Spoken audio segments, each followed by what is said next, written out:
Welcome back, guys. Today we're bringing you an RTA review over the Aqua RTA. Here's the logo and the serial number. Real nice RTA. Used it for a long time before I started getting into RDAs. Really liked it. Adjustable airflow. Two about 1 millimeter air holes. You adjust it by twisting your barrel for however much airflow you want. I prefer it wide open because it does have a tight draw. Hitting pretty good. Got a dual 28 gauge micro coils sitting at 0.8 ohms. Doing pretty good. Sitting on the Hades clone we picked up from Vapor Up. If you haven't seen the Hades clone first impressions, go look it up. Real nice. I'll take a hit off of it for you.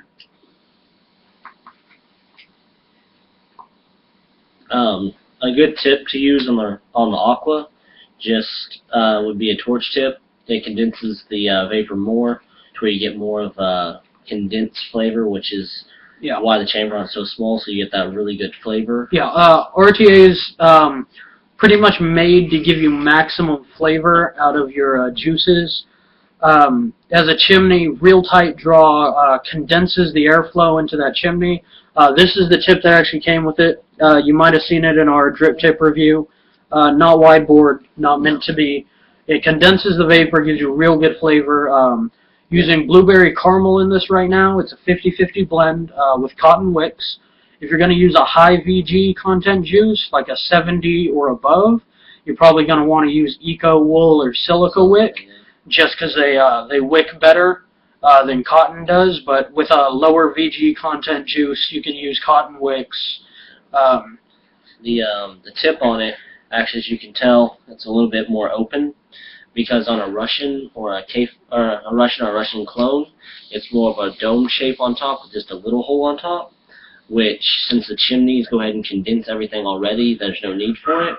So you get more of a vapor production and airflow with the aqua compared to the Russian. I like my aqua better than the K-Funds or Russians. Adjustable airflow, real good. This RDA holds about 3 mils of juice, so you don't have to refill it very often. Real easy to refill. Hitting good. I'll go ahead and take it apart for you, show you all the pieces. So to take it apart, you go ahead and pop out your drip tip. You unscrew the top cap.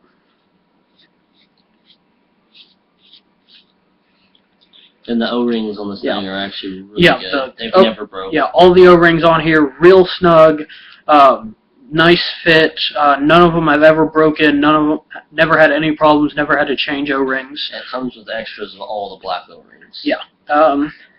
Here's your top cap. Has a nice little design on it. That's where your chimney pokes through. O-ring on the bottom to close off any air coming into the reservoir. Then this right here protruding through is your chimney. It goes all the way through to the base and closes off your base where you have your coils and your wicks. And this is the barrel. So you go ahead and take that off. There you go. Has the logos on it. It's a straight tube. This thing does not get hot. It keeps the heat off really well just because of the thick barrel and all the chambers it has. So there's your base with your chimney on it. And as you can see, it has these little slots where you run your cotton through so it can wick up your fluid from the reservoir. And so you take your chimney off. Threads are real smooth. All the threads really smooth, really easy to work with. Then you got this little base to build on. Then under there you can see your air hole. If you can see it. There you go. And you put your coils directly over the air holes. Then wick it. Put your cotton or Eco Wool or whatever you're using as your wicking material into those slots so it can wick from the reservoir. Got dual coil 28 gauge microcoil sitting at 0.8 ohms. Wouldn't recommend going below 0.5 just because the insulators aren't recommended to handle the heat No, they'll melt out. Yeah. I mean, I melted out in my Russian clone. I melted out the insulator. Yeah. It's no fun. It doesn't work anymore. It gets extremely hot and it just burns your juice. Yeah. Working pretty good though. Fires up real nice. Really good. So what you do after you have your build in there, it's a 2-post, air holes on each side, so you can do dual coils. Yeah, that's actually what it's made for. Yeah. Whereas the Russian's a single coil. Yeah, the Russian has a single air hole right in the center of the deck, while this has air holes on either side. It's designed to do dual coils in. 2 posts, what you do is you just take those top nuts off, and then you wrap your leads around the nuts and then tighten down. And so they stay in place, positive and negative. Mm-hmm. Really nice to work with as compared to other ones we wrap around the top like the Omega. Yeah. A lot easier. Yeah, really easy to build on, not too hard. You just got to make sure your coils are the right size for the deck so you don't make contact with the chimney and short out. Yep. So what you do is after you build your coils and wick it, you go ahead and screw your chimney on.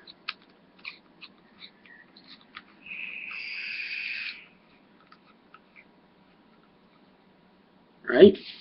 And so there's your chimney, real small air hole in it. And so that's how it looks with your chimney on. And then what you do is you take your barrel, you screw it on, adjust it for airflow, however much airflow you want. I prefer it wide open like that. Fill your reservoir with juice. And make sure you saturate your leads, your cotton leads. Yeah, before you put your chimney on, make sure your wicks are wet and all that, or else your first couple of hits will be dry. Yeah. You can actually prime it putting juice in. Yeah.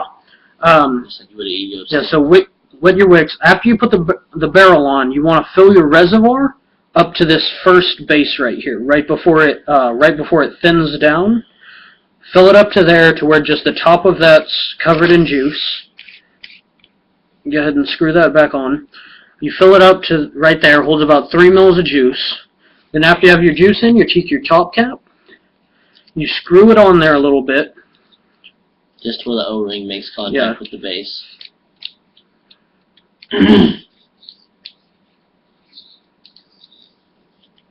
There you go.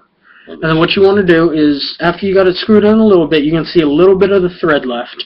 You want to turn it upside down and then finish screwing in your top cap till your O-ring is snug against the barrel. And what that does is it forces all the air out. Yeah, because if you screw it on right side up, you'll the pressure from the air, since no air can escape except through the air holes, it'll push juice into your chimney where your coils are, and then you'll get when you take a hit, it'll gurgle a lot. And so if that does happen, when you're taking a hit, if it's gurgling, just tilt it upside down, blow into your tip, and the excess juice will flow out of the air holes, wipe it off. Then after that, you're all good. The rest of the time, go ahead and pop your drip tip in, and you're ready to vape on it. And if you don't adjust it, like say you just screw it onto the top as you would, but you don't turn it upside down, it may leak continuously, cause you to maybe lose up to like 1.5 to 2 mils of juice, which is your main reservoir. Yeah. Also, I've never had a problem with it wicking improperly, but I know you can't pack those slots too densely with cotton, or else it won't wick properly. You have to keep your cotton density pretty low. Just just fill up the slots. Cut them off, make sure they're not dense, or else it won't wick properly. If it's not wicking properly, you can either re-wick it, or every once in a while, just prime it. Just take hits without pushing the button. It'll draw the fluid into the wicks. It'll help it wick easier. And then after that, the heat and the vacuum from you taking hits will wick it for you. Yeah, and if, like on RDA, you normally twist it and pack your cotton down so it fits those coils. You'll have to make it fit through your coils on here, because I mean it is a little bit of a small base, so it's going to be kind of tight. Once you get it through, make sure to untwist it and maybe get a paper clip, any small little thing, and fan it out just a little bit, make it a little bit fluffy, lay it down gently, and then screw your chimney on to where it just is as tight. Not as tight as can be, So you don't want to mess up your threads. Yeah, just tighten it down. I'll go ahead and take another hit off this so you can see the vapor production, and we'll end the video for you. Yep. The juice he's using is the blueberry caramel. It's good in that, for instance, because of the flavor production, but in a dripper, it's not good at all. Yeah, getting pretty good vapor production. That's the Aqua RTA review for you guys. Look out for more reviews. Thank you for watching. We appreciate it, and we'll see you next time. Yeah.